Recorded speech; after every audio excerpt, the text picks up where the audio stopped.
Cannabis Common Sense, the show that tells the truth about marijuana and the politics behind its prohibition. Hello and welcome to another exciting edition of Cannabis Common Sense.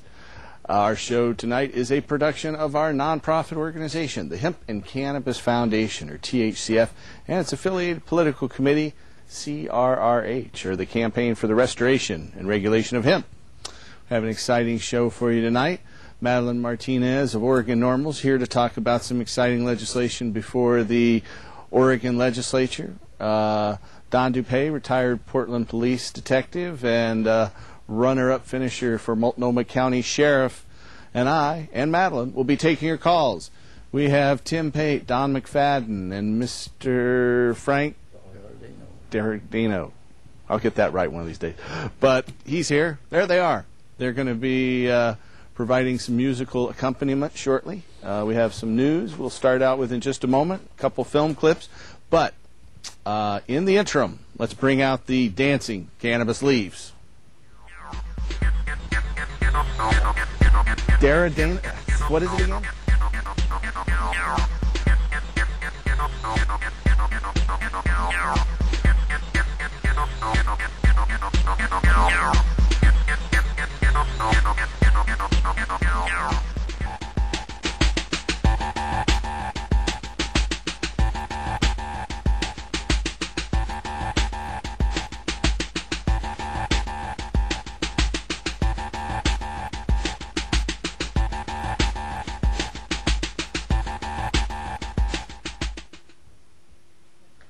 All right.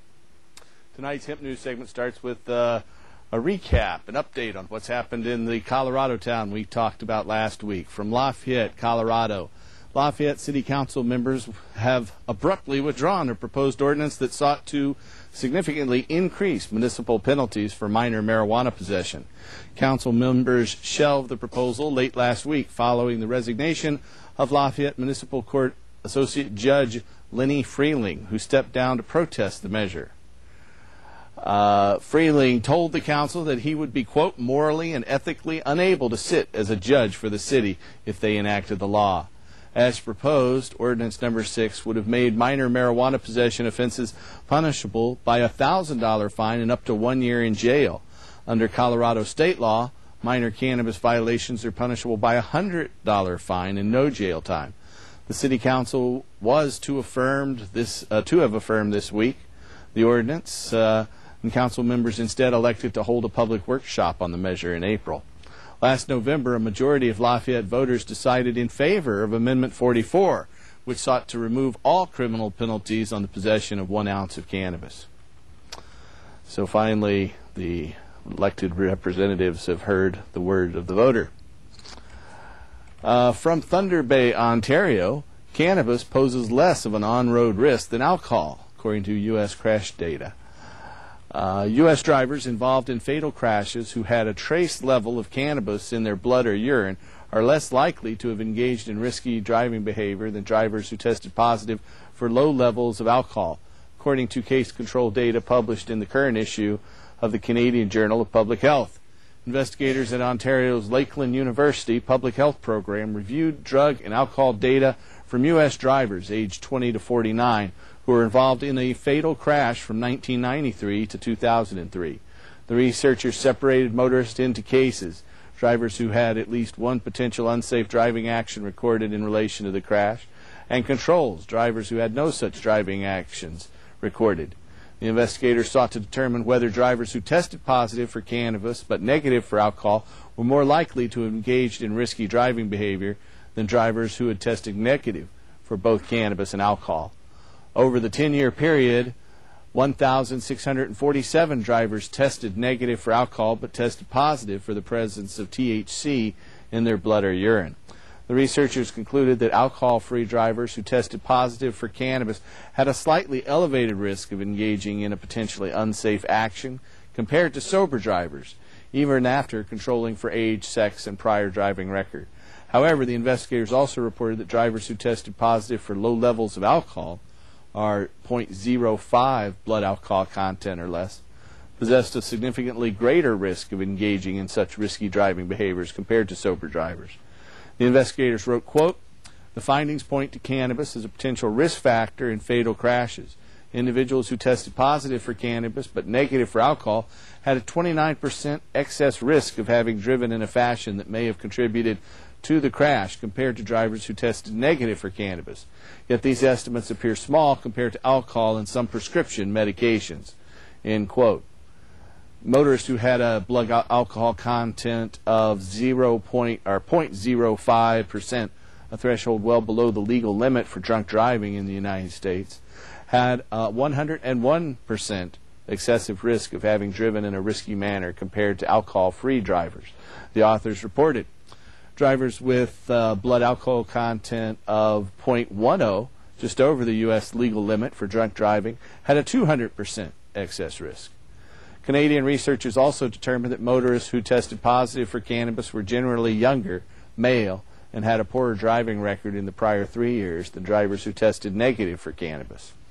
This is the latest in a long line of studies to show that marijuana is a lesser on-road accident hazard than alcohol. Yet, ironically, federal drug policy has been more geared toward exaggerating the minor on-road risks posed by cannabis and downplaying the known risks posed by alcohol.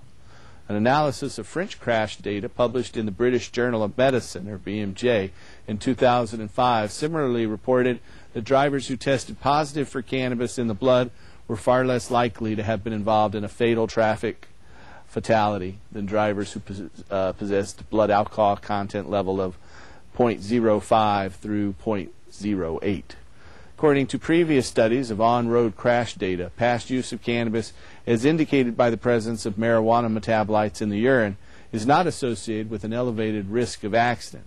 By contrast, drivers who tested positive for THC in the blood above the 5 nanograms per milliliter, indicating recent use of cannabis, are typically associated with an elevated risk of accidents compared to drivers who test negative for cannabis or test positive for very low levels of THC in the blood.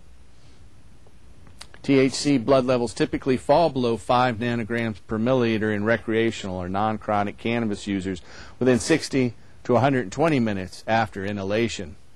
The full text of this study, which is called The Impact of Cannabis on Driving, appears in the January-February issue of the Canadian Journal of Public Health. That's the end of our Hemp News segment for tonight.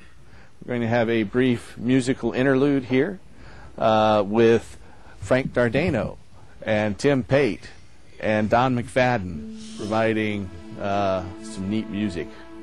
Tonight's you guys song ready? has been written by Don McFadden. All right, Don. Like that shirt.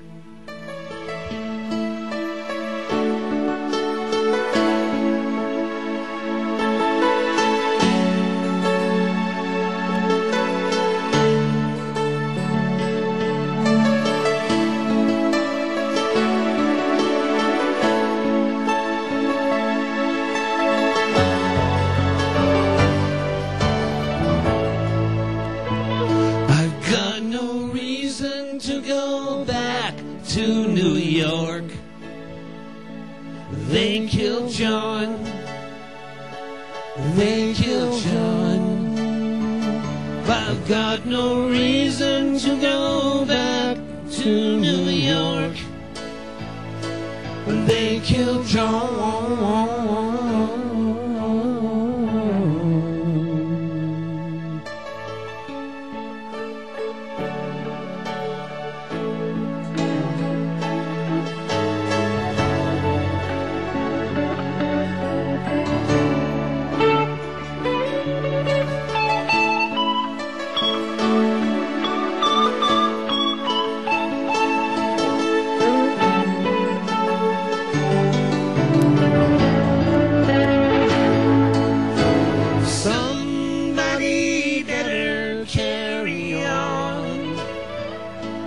They killed John. They killed John. Somebody better carry on. They killed John.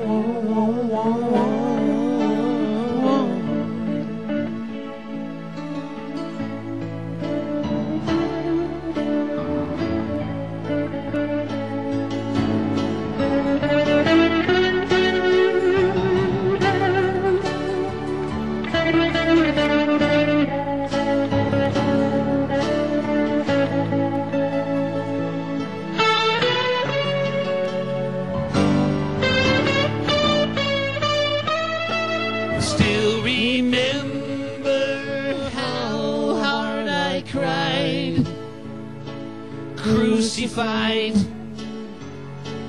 crucified.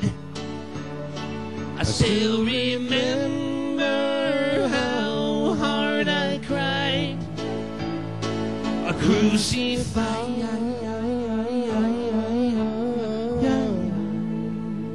Now I got no reason to go back to New York. They killed John. They killed John. Well, I got no reason to go back to New York. But they killed John.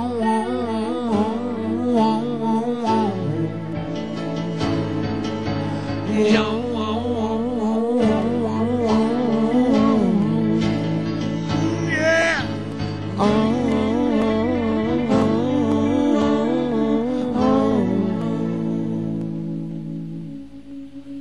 All right, thank you, gentlemen. Wow. Good song. It's a nice one. Good work there, folks. Welcome to the show, Madeline. Again, how are you this week? I am doing really well. Actually, I am so excited. I am here to tell everyone that our garden, state garden and dispensary proposal has actually become a Senate bill. Senate bill, 767. 767. And I want to encourage everyone out there to please contact your senators, your representatives in the House. Just contact them and ask them to support this.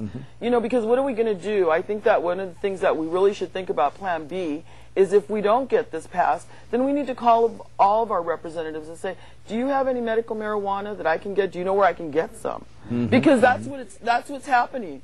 We must start standing up for our rights. And there are a lot of people that come to our meetings. You know, we're having another one on March 10th. Saturday, That's March the 10th. medical marijuana patient meetings. Card holders, yes, you have to be a registry identification card holder. And our next meeting is going to be at the Newborn Tribe Community Center, and that's at 3525 Northeast MLK. Right. And it's the same time. We're going to start opening up the doors at 11 o'clock. We're going to have a 4-hour meeting, and we're going to be doing the same thing. We're going to be providing cuttings. We're going to be providing excess medicine and just so much more. Okay, how are you doing, Don? I'm doing good, Paul. Good, good. I think we have a phone call here. Hello, caller. You're on the show. Hey, how's it going? Did I get that right? Hello, caller? Yeah. Hello? Hello? Hello? Hi. Hello, you there? Hey, I'm here. Hi. How are Am you I doing? here? Yep. We're here, okay, too. Good. Are we all high, or what's going on here? Anyone I don't know, man. I'm not high. A little bit. All right, shit. We're just cruising the coast down in California right now. We're in a limousine. We're broadcasting live. I'm doing also a live TV show as I'm talking with you guys. And who are you? Let me introduce myself. My name is General Bong Rip of the Stoner Army, also known as Bong Rip, lead singer, lead drummer of Marijuana the Band. And we can be found at marijuanatheband.com. It's that easy. We're not Marijuana the Weed. We are the band, Marijuana the Band. And from there you can find Bong TV, and I'm Bong Rip. And that's where we're doing our live show right now. Actually, we got people in the chat room. There's about almost 42 people in here. That's a good number that we like to roll at. You know, I wish we can get 420 people in our chat room, but, you know, that's a little bit more than the limit. You're 1/10 of the way there. Yeah. But, you know, we're rolling right now. We got Little Toker in here. We got Colonel Miss Ariel, the youngest in the Stoner Army. Believe it or not, she's 13 years old. She doesn't smoke weed, but she supports what we're doing. We're trying to legalize weed once and for all globally. This is the first global army, actually. We are in every country. We are in every city of the United States. We're all over Canada, all over Australia, the UK. We're in Turkey. We're in Brazil. We're everywhere. And That's these kids range, and they range from 12 years old all the way on up to as old as 70s. Okay. Well, how'd you hear about this show? Actually, one of the Stoner Army people, his name is Long Bong, otherwise known as Bong Hitter in the Room, and he actually told us about the show, and He's been trying to get me to call in, but every time I call, it's pretty much busy. And he just put it in the chat room while I'm doing my show that, you know, I should call you guys, that you're just starting your show, and that I might be able to actually get through. And you by did. the luck of God, look at that. Here I am, live on your show, Bong Rip. And here we are live on yours. On the internet. Yes, and the name of your show is what? Cannabis Common Sense? That's right. That's right. That's awesome. And you're in California on the highway? I'm driving down the highway right now in PCH. All right. We're in a limousine. We got mobile broadband internet access, so you can actually see me right now. If you have internet right now, you can actually see me talking to you right now. You can see the video. If you have cable TV in Portland, you could actually see us. Too. Not in Portland. And if you look on YouTube tomorrow, you'll be able to see us there. So awesome. It's weird. It's weird. Tomorrow the show will be able to be seen on YouTube, guys. That's right. Awesome. Cannabis Common Sense. So there's nowhere else to see you but on cable TV there in Portland? Well, it also plays in Seattle. What is it, 11 o'clock on Thursday nights. We're on in Denver at 11 o'clock on Channel 58 on Tuesday and Thursday nights. We're on Spokane on Tuesday nights at 6 p.m. Awesome. So it plays a few different places in addition to the internet. We're playing you right now. We're playing you right now on Bong TV. Bong right now is playing you on Well, check out our website at hemp.org. That's HEMP.org. HEMP.org? Yep. Hemp.org, guys. These are the man right here. You can see it there, too. Well, thanks for calling, folks. Good luck with the battles. Thank you. We're all for legalizing it, so... we're all trying to do the same thing. We're all trying to legalize this once and for all. We're tired of seeing our people getting, busted for this stuff. There are more cannabis users out there than there are Jews, Unitarians, Catholics, the whole thing combined. And if we put it all together, we're the biggest group in the world. Well, you know what? We got to get the job done once and for all. That's what we're here to do, the Stoner Army. Marijuana the Band is a band that's going to be playing worldwide, of course. And, in the Stoner Army, if you come to Bong TV at marijuanatheband.com... Well, let us know next time you're coming to Portland. And, I give out actual ranked people for actually, doing stuff for the band, like putting out flyers in their town, trying to educate people to let them know that hemp can be used, for paper and wood, most importantly, because we want to reverse global warming as well. And we feel that's a great issue to use as our reason to legalize hemp. Hey, man, the planet's going to fucking hell. Goddamn, we need that stuff legalized. Hey, all right. Well, thanks for your call. I'll have to edit that out on our... But have a good one. Thanks for calling. Have a great night. Good night. Well, I would like to say, first of all, that we do not encourage children using marijuana. Yeah, I'm sorry, that's abuse. But he said the 13-year-old wasn't a user, but at the same that's time... good. That's really good. I agree. That's great. I agree wholeheartedly with that. I'm always interested in getting support of 13 and 14 and 15 and 16. Oh, yeah. It's educating. Yeah, we have to educate them. That's right. And the difference between alcohol and cannabis and all of that. Marijuana is great, but children must wait. They must. Just like your T-shirts say there, Don. I always like that one. Well, if you're out there and you have a question for us tonight, you can call us at 503-288-4448. That's 503-288-4448. We'll be taking your calls for, about another 40 minutes or so here. Right. Do you want to say anything? I do. I want everyone to go to the Oregon Normal website. That's www.ornorml.org and look at all the bills that Russ, our wonderful webmaster, Russ Balville, I'm very proud of that guy, associate director. He has put up there so much stuff for people to go. It's easy. You can click right on the people you need to send an email to. Please take the time to review these bills. Some of them affect us really, really badly. Employment is a big one. Yeah, that's a big problem for us. And so that's Senate Bill 465. It's terrible. And that one has to be voted down in the Oregon legislature. And I hear that it has legs and it's probably going to pass in the Senate. So we're going to have to try to stop it in the House. I see. So we need everybody to really get on this. People, you can sit around and complain, but if you don't get involved, you don't have anyone to blame but yourselves. So get up there, write a letter, just make a phone call to these people and tell them this is not acceptable. And we have to keep on pushing it. But we have 423, and I believe we have a hearing on that next week, Monday the 26th. And that's a really good one that protects our rights as employees. So that's what we've got to do, and go to that website and find out how you can make a difference, please. Please. For our Washington viewers, I want to let you know that on Tuesday there'll be a hearing in Olympia in the Washington State Senate Committee on Health and Long-Term Care on Senate Bill 6032. Senate Bill 6032 would protect medical marijuana permit holders in the state of Washington. Right now, Washington's medical marijuana law is the weakest in the country, and patients are subjected to arbitrary arrest and prosecution, and then they have to go to court and prove that their medical marijuana is indeed authorized within a 60-day limit. The new bill there in Olympia, Senate Bill 6032, will change that and make it illegal for the police to seize a medical authorization holder's medical marijuana. So I urge you up there to contact your legislators and support 6032. We do have another caller, though. Hello, caller. You're on the show. Hi. Hi. I am just kind of curious. I'm actually from Bend, Oregon, and I'm wondering why it's just Portland and the upper Washington area that you guys are broadcasting.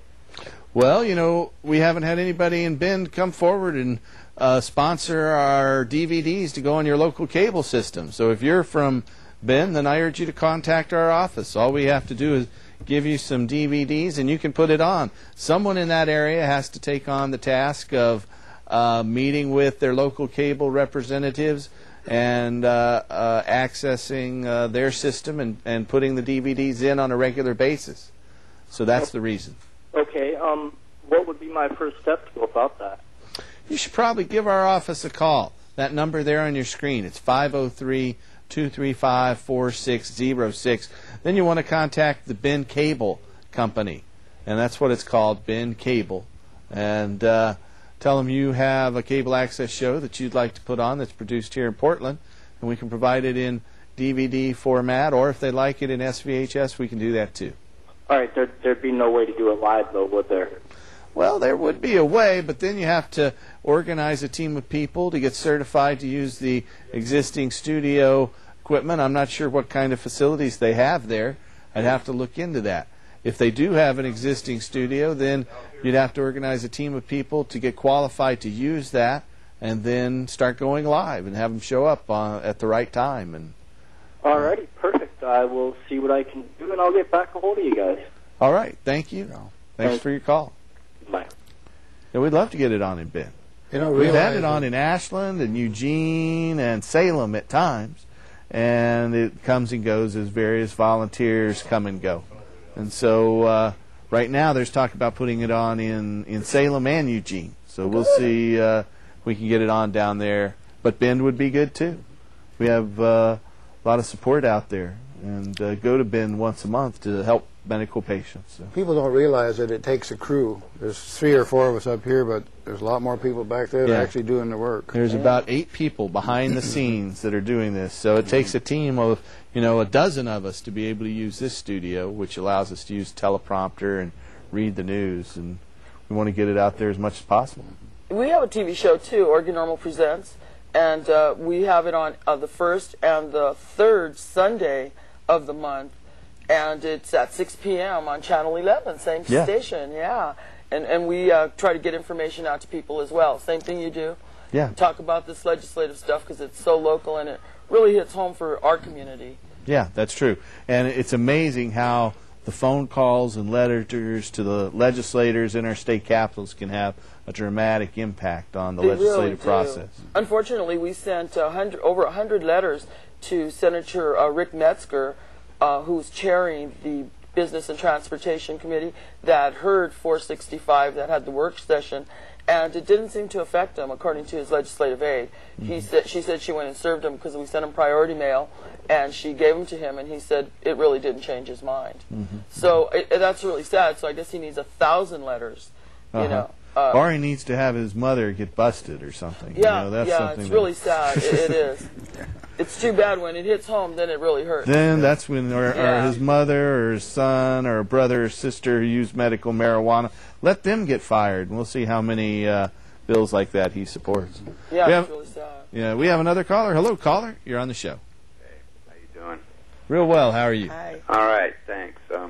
I just wanted to make a comment that even though we have a series of strong laws that protect us supposedly, we still faced with issues about having to sneak around and meet our caregivers as though we're dealing with the black market. Yeah, that's true. That's true, and that's where the new bill, Senate Bill 767, would allow patients a legal place run by the state to go and buy their medicine, and it'd be at a drastically discounted rate compared to the black market. Right. So I'm hoping that you and everyone out there who's watching this will contact our legislators there in Salem, Oregon, and urge them to support Senate Bill 767. With every fiber of my being. All right. Thank you so much. Because this is important. We need to support it.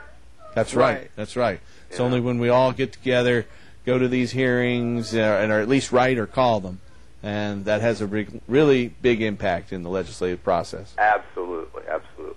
My butt's in the seat. Thanks, guys. Thank you. You know what I'd like to mention, though? I'm not the only person that authored this legislation. It was Sister Sativa, Melody Silverwolf, and Alicia Williamson. And I had this dream and this vision, and they said, she's crazy. And then finally everybody said, hey, you know what? It might work. And I said, who would buffer us better with the Fed than the state? You know, let the AG take on the Fed. Why do individual patients have to do it like they're doing in California? Yeah, or the local dispensaries that have to face these federal prosecutions. Right. They took $900,000 from us last session. Well, you know what? We need something back. And what I need is those patients that call me up and say, I face chemotherapy in 2 weeks. What do I do? You know, what can you do? It takes 6 months to grow a plant. From a little plant to, you know, harvest, it's really difficult. So we're going to have this great state garden that will mail it to people. That's what we're hoping. It'll go through the public health system along with vaccinations. You know, I think it would be wonderful. So all these things are being explored, and Oregon State University is the ones that we're doing this in partnership with, Hislop Farm. So it's really exciting that we're getting this. I mean, it's just amazing that we've gotten this far. I mean, at first we didn't think it was going to, you know, we're thinking, well, we'll try it, but here we go. And I know I let you borrow that tin it really had an medicinal effect. Marijuana that they sent, the NIDA sends to medical patients. And I'm going to take it to the hearing. Every time I go to a hearing, I'm going to show it to them, because why shouldn't we be able to mail it within our state? Yeah, sure. We're not asking to, you know, traffic or go over lines or anything, just to stay within our state and to patients. I think it's fair. And that is specifically allowed even by the international treaties that prohibit the use of marijuana by adults on a social or recreational level. It allows for the medicinal cultivation, so it would not violate international law. I get my medicine through the mail from Kaiser. I know a lot of people that get their medicine through the mail, and I don't understand why they shouldn't treat this just like any other medicine as per the OMA. So I agree. Well, if you're out there and you have a question for us tonight and you're watching on the 23rd of February, you can call us at 503-288-4448. That's 503-288-4448. We'll be taking your calls right up to the top of the hour. So, you guys ready to do another song here? Anytime you want. I think it's about that time. I don't know whether the control room's ready, but they will be. They'll just have to catch up to us. I guess so. I guess so. 1, 2, all right. 3.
breakdown.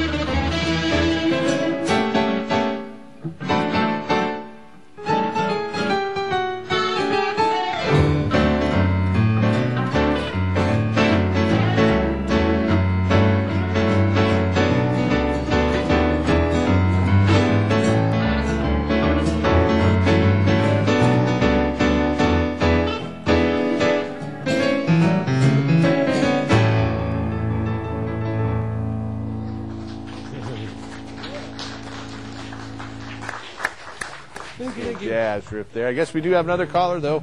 Hello, caller. You're on the show. Awesome. Well, this is really a great opportunity. I watch you guys every week. I have 4 questions with a couple subparts. Basically, I have a long history of chronic pain and headaches. My questions are how I get qualified for my medical card. I have TMJ, temporal mandibular joint disorder. Basically, my jaw is free-floating on each side, and then also severe subluxations in my upper skeletal with a I forgot what the name of it is, but basically my question is... it sounds like all that really hurts. Yeah, so, I try to... So you qualify under the chronic and severe pain qualification. You can either go into your physician, explain to him that you'd like to try medical marijuana. If you've tried that and it doesn't work, or you don't want it to be in your permanent medical record, or you don't feel comfortable asking your current physician, then we have several doctors who can help you get a medical marijuana permit here in the state of Oregon, or also in Washington State, California, Hawaii, and Colorado. We can get a doctor who can help you in any of those states. Okay. So if you need help, I'm going to run through some phone numbers. Here in Portland, we have the referral number at 503-235-4606. If you need help, then call that referral number, and they'll give you information on how to contact a doctor, or if you need help about how to approach your own doctor, we can help you with that as well. Okay. I have another part of the questions here. Go ahead. For first-time registrants, is Oregon or Washington better if you had a choice versus the quantity and the laws? I would say Oregon is much better and much safer. Right now, the law in Washington State is an affirmative defense. And that means that you tell it to the judge. You know how you get in front of the judge, right? You get arrested, you get thrown into the courts, you get dragged before the judge. So Oregon's, that doesn't happen. There's an explicit plant limit. That's 24 plants. You're allowed to have 24 ounces. Oregon, I think, has the best and strongest medical marijuana law in the country. Colorado's is good, too. Colorado's is written right into the state constitution, giving it extra weight. However, in Colorado, they're limited to 7 plants and 2 ounces. So the fee for a state registration is a little bit higher in Colorado than it is in Oregon as well. Uh-huh. And then I have a last question, too. Is there actual protection on the state level from the federal government once the master list of registrants is listed to them, and should I be worried about losing my home? No. The only way you would lose your home is if you were growing hundreds of plants or selling large quantities of marijuana. The federal government doesn't have the resources to go after patients. There's been a registry here in Oregon for over 8 years now, and the federal government has never made an attempt to seize that, and if they did, the state of Oregon is vowed to fight that all the way to the Supreme Court of the United States. So it would be several years in litigation before anything like that could happen. You really don't have to worry about the federal government prosecuting you unless you're growing large amounts, you're selling large amounts, or you have to carry some into the federal courthouse. Okay, I have one last question here. Now, with regards to employer UAs and your medical marijuana card, how would I explain that to my employer that's okay, or that I'm professionally qualified? Well, it'd be at your employer's discretion whether to allow you to test positive or not. There's nothing in the law that protects you right now. There was a court ruling by the Oregon Court of Appeals that protected patients for about 1.5 years, but the Oregon Supreme Court overturned that. In Washington and California, it's up to the employers. However, if you can convince your doctor to give you a prescription for Marinol, then patients who have a Marinol prescription can test positive and their employers can't fire them. Because most employers are, it's an at-will state. So, but anyways, I appreciate the opportunity to talk with you, gentlemen and lady there. And I watch you guys every week, so I look forward to helping, the United States here in education, because I think that there's a lot of people there are a lot of misconceptions out there with the use of marijuana, and I think that there's a lot of benefits to it also. So if people would, be more open-minded, I think that there would be a greater opportunity for people to see the good besides the bad. Yeah, I agree. Thanks for your call. Okay, thank you very much. Have a great day. Bye-bye. Good call. That's one of the problems is employers don't really know what they're doing, and what's going on down there is not good. That's what I'm going to talk about too. Go ahead. All right. I want you to open up your medicine cabinet and take a look at the medicines that are in your medicine cabinet and see what the warning labels say on them. And then I'm going to ask you this question. How do you live your life without driving or operating machinery? Isn't that what we all have to do?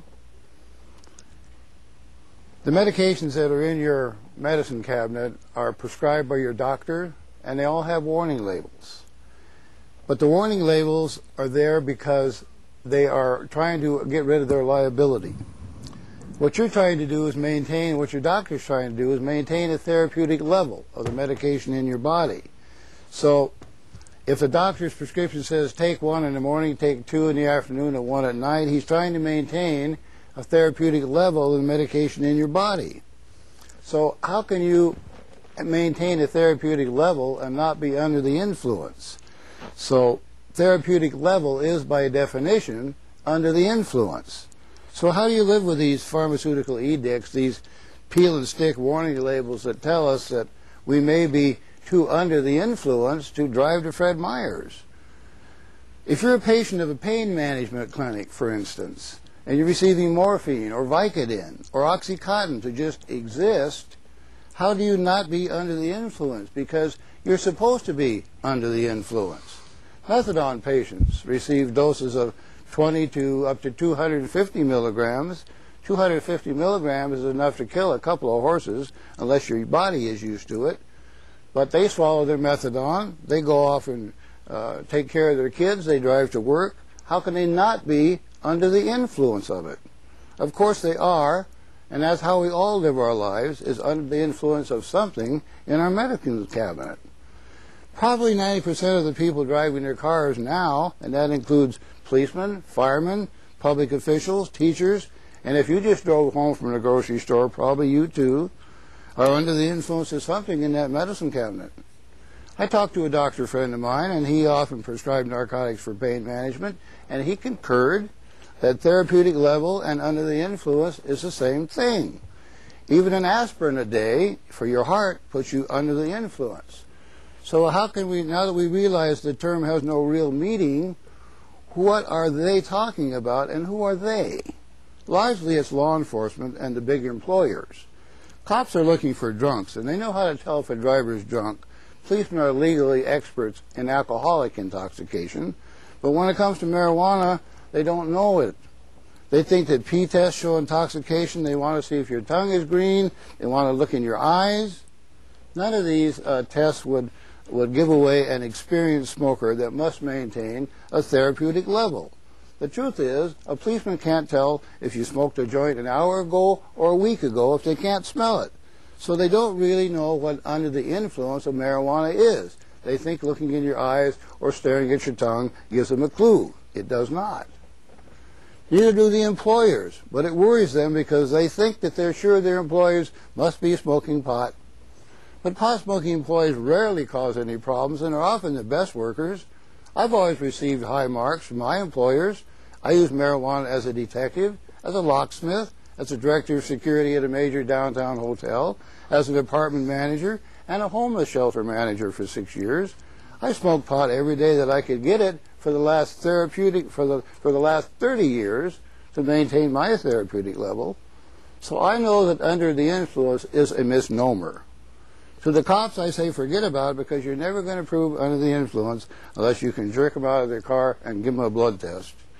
And to the employees, I say, don't worry about your marijuana smokers. They're going to do the same good job they've always done. But then you don't know what under the influence either, because you don't even know they're there. That's my point. Now, this bill in the legislature that would get people fired, let's talk about that a little bit more. Well, it's there, and what the people pushing it are Serenity Lane, the drug testing industry. Wouldn't you know it? Imagine that. Imagine that, yeah. I wonder how many thousands of dollars or millions of dollars they'll make off that. Yeah, and AOI, Associated Oregon Industries, and they're really pushing it. They tried it last year with a couple of bills. They tried to shove it in there, and we got it. You know, thank goodness we have Senator Floyd Przansky on our side, and he went to bat and used the Boley rules, which they just didn't even want to have anything to do with it. So what we need to do is, I'm really seriously thinking about, Oregon NORML's pushing 800 members, and you have a huge database of actually going and protesting at AOI, which just happens to be down the street from the Capitol. Isn't that amazing? I don't know, I guess they must lunch together or something, but it's very concerning to all of us, and you should all be concerned about it, because this is personal privacy. Yeah. This is what the employers are worried about it. They don't know you're there, so they want to be able to fire you if you test positive for it. They don't know you're there. They want to create a permanent underclass of cannabis users so they can make us work at minimum wage or even lower wages. And we are not going to stand for it. Exactly, and that's why we have to, if this continues, if they continue to attack us like this, because this is clearly maybe it takes a marijuana army to go out there and regain our rights, if that's what we come down to. But we should go through the legislative process first. We should. We should go out there and try to let them hear our voices by writing letters and making phone calls, sending faxes. My big thing is that there's over 16,000 homeless Oregonians. And I don't understand, this legislation is going to create more homeless Oregonians. Yeah. We're trying to work hard. We don't want to be on welfare. We don't want anybody to, help us more than we need. And because we're hardworking, disabled Oregonians, we deserve to be fired. I think this is terrible. Crazy. And we have to do something about it. And there's another piece of legislation that if you test positive for any drug, you can't run for public office. So that would virtually take all of us out of it. We would never be able to run for public office. A patient, it's just unfair. And these are the attacks that we have to stop, because they're coming from all over. The Governor's Council wrote The Domino Effect, and they were trying to raise our fee. Because they see a cash cow out of medical fund marijuana. Other drug testing programs. Well, that's why we came up with this idea of a state garden. Why shouldn't our money go right to our patients? Those patients that need it the most. We have another caller. Hello, caller. You're on the show. Good evening. Can you hear me? Yes. Yes, we hear you. Okay. My name is Brian. You know me. Hey, Brian. I'm the guy that used to give Dr. Levesque those Hawaiian shirts. You remember that? Yes, I do. Okay. Where is the good doctor these days? He's in Malala. He's doing okay. He was at our Hemp Stock Festival and at the Oregon Medical Cannabis Awards back in December. Oh, okay. He's relaxing and enjoying his retirement. Yeah, good for him. Listen, I wanted to ask you a couple of things, and I'll make it quick. What is the exact amount of medical marijuana allowed in the state of Washington? It's a really difficult question there. It's a 60-day supply. That's what the law says. And a lot of people up there like the vagueness of that. I think it's too vague, and they need a hard and fast limit. I know law enforcement would prefer that. But it's a 60-day supply. Now, I've seen patients that a 60-day supply might mean 12 ounces, and I've seen other patients that a 60-day supply might mean 12 grams. So it varies widely. Do you have an office in the Spokane area? No, but we see patients in Spokane on a monthly basis, and we advertise up there in the Inlander and in Health Northwest. Okay. All right. The last thing is that a few weeks ago you mentioned on your show comparing the price of gold to the price of weed. Yeah, and gold is weighed in troy ounces, which are 40-gram ounces. Okay. Cannabis is in avoirdupois ounces, which are 28-gram ounces. Right. Listen, a troy ounce, though, is 31.10 grams. Oh, okay. Well, I thought it was 40. And it's 12 ounces to a 20-ounce pound, not 16. Yeah. Yeah, okay, yeah. That's what gave me the 40 grams per ounce. If you take 12 ounces into a pound, which is 460 or 454 grams, you're going to come up with 40 grams per ounce. Right. Yeah, but if you do it, in gold, it's 31.103478 grams to an ounce, or 8 drams. Okay. And it's a 12 Well, you confused me now, but that's okay. 12 ounces. I'm easily confused. 12 ounces to the gold pound. That's all. But I remember when you said 40 ounces. I went 40 grams. I said no. I went, where did he come up with that? But gold today is $21. Now you're going to make me go research it. Yeah, look it up. I have will. look in the dictionary under the chart. They have a page, measurements page under measurements, and it'll show that. Because I looked it up and wrote it down, and I could never get back. I can't get through on the phone when I call. It's pretty popular. It's hard to get through on this show. Yeah, I know that. I know, really. Okay, well, listen, thank you very much, and keep up the good work. And tell the doctor that Brian said hello. All right, we'll do. Thank you very much. Good night. You're welcome. Well, what a great show, and I loved your commentary. But I do want to make a little announcement about a great website that's out there to help patients, igotmycard.com. You know, there's a lot of patients that are looking for medicine, looking for information about growing, and just a lot of things. And they have a great forum up on their website, and it really helps a lot of patients. I've seen so many patients go through there, and they're just, you know, just really pleased with what's going on there. So if anybody needs some help out there, go to this website. They're good friends of Oregon Normal, and they're just really supportive of patients. Yeah. IGotMyCard.com. Yeah, IGotMyCard.com. It's a really great website. Steve Nelson's out there just helping people left and right, a lot of good people. Lucky Chucky. Yeah, we have a forum on our site as well now. It's helps patients. It's password protected, though. So only patients who have a password can actually get in and see what's written there. And yeah, so, they've got once some again, similar. the patients will help the patients get medicine, exchange cuttings. The same kind of thing that I've Got My Card is doing, or Oregon Green Free's done in the past. So given that we operate in several states, that's a resource for patients in other states that don't have I Got My Card in their state. Right. Great. We have another caller. Hello, caller. You're on the show. Hello there. Hi. It's Brandy. Hey, Brandy. I don't understand how there is people that have to take Vicodin and other pain relievers to relieve their pain to go to work.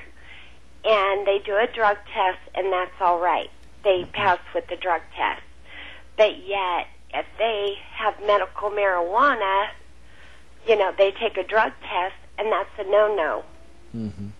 You know, that it doesn't the seem fair to me. stipulations of how they do this is so unfair to so many people that rely on controlling their pain, but yet they have to work. And there should be a law stating that it should be passed that they could have medical marijuana. It's medical and it's through doctors.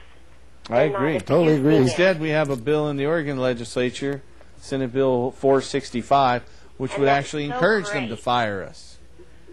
So we've got to call our legislators and tell them that that's not right here in Oregon. If you live in Oregon, then you should call the state legislators and urge them to oppose Senate Bill 465.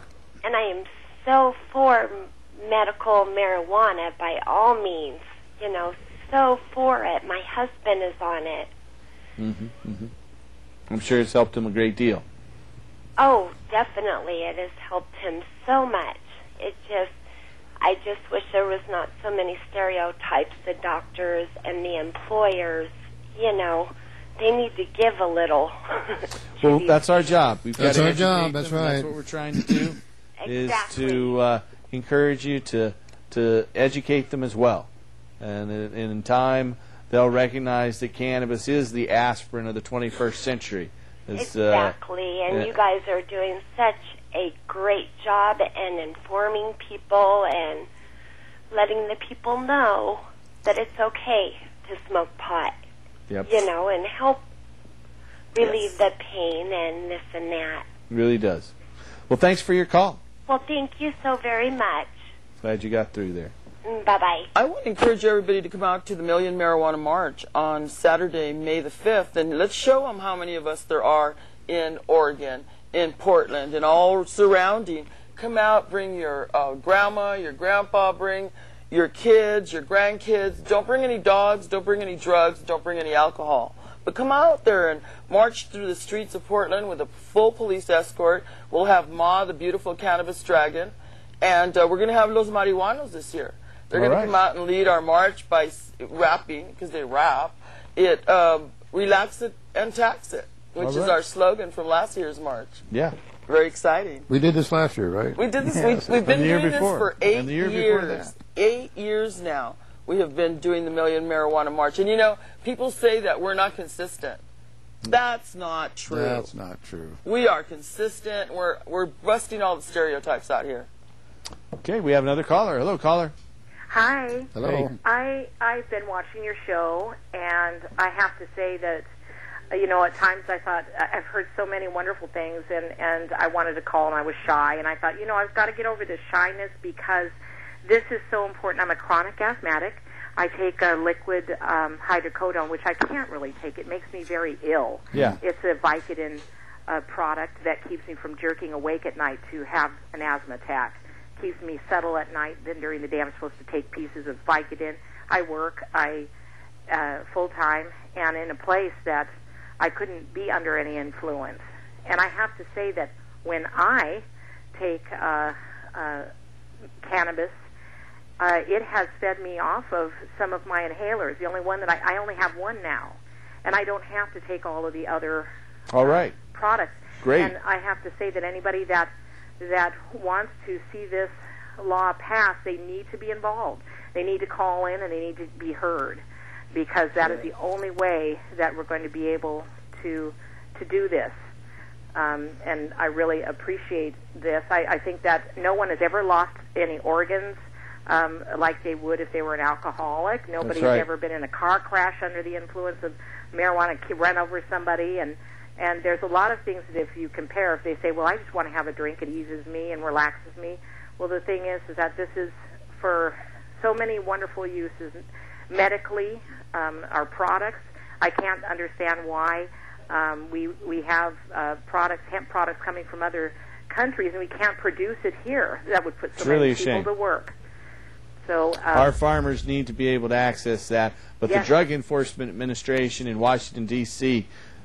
stops hemp cultivation at every step. Right now, the state of North Dakota has authorized and licensed several farmers to cultivate industrial hemp, but the DEA won't issue a license.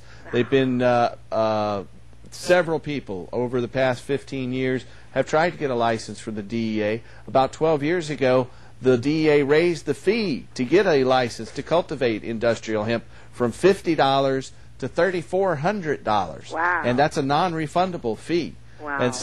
And they've never granted one of them before. So they raised it from $50 to $3,400 simply to discourage farmers. So these farmers in North Dakota who have a state license to cultivate cannabis now have to try to get the federal license and apply for it for $3,400. It's going to take a lot of acres of hemp fiber to pay for that, and the DEA is not going to allow it anyway. We've got to change federal law. I'm really hopeful that we'll see a lot of changes over the next 2 to 4 years, given that the control of Congress has changed. Well, and we have to think about it as being us.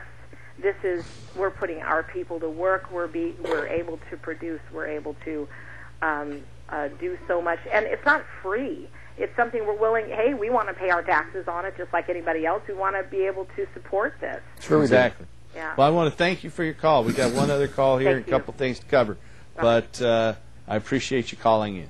Thank you so much. Thank you.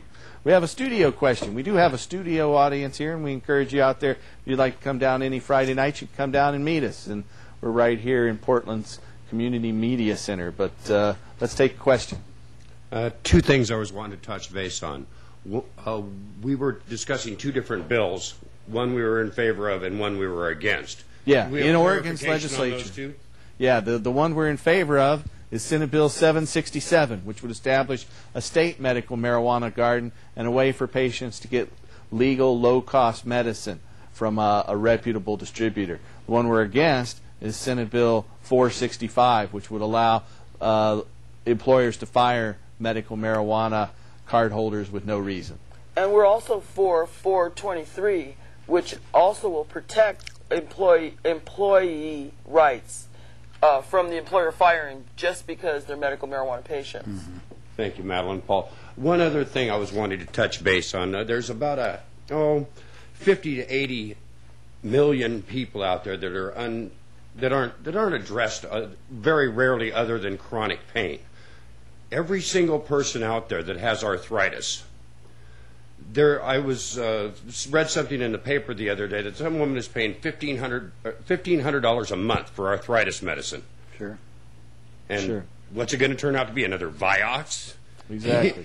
Well, a little bit of oral tincture of cannabis or an oil-based cannabis extract would help them probably more than those pharmaceuticals. But thanks for your question. We're closing down on time here. You know, I have a comment, though, but the reason behind all of this is money, folks. Yeah. Because Big Pharma's not making money when you're smoking marijuana or taking tinctures, and that's the bottom line. Yeah. As we've often said here, it's not about drugs. It's about money and the continued centralization of economic and political control. But I want to remind our viewers out there that our organization does offer classes to medical card holders if they need help in learning how to cultivate, learning how to make cuttings, learning how to make medical-grade hashish, or just learning how to administer medical marijuana safely. We're having classes at our nonprofit organization. You can take those if you're interested. We also have a physician referral service for patients looking for a doctor in Oregon, Washington, California, Hawaii, and Colorado.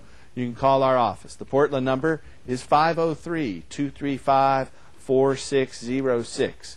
It's 503-235-4606. Up in Seattle, the Seattle number is 206-878-1701. That's 206-878-1701. If you're watching in Denver, the Denver number is 303-403-9996. That's 303-403-9996. Having a little trouble in the CG or graphic department tonight. But if you're outside of Denver, Seattle, Portland, then we have a toll-free number. That toll-free number is 1-800-723-0188. 1-800-723-0188. We're wrapping up the show. We just got a couple of seconds left here. You want to say anything in closing, Matt? I want to say thank you for letting me come on the show, and please, everybody, get involved and fight these horrible bills and support 767. Don? Good evening, folks. Good night, Ramona. And I want to urge you to restore hemp. Yes. Thanks for watching. Hit it, Tim, Frank, Don.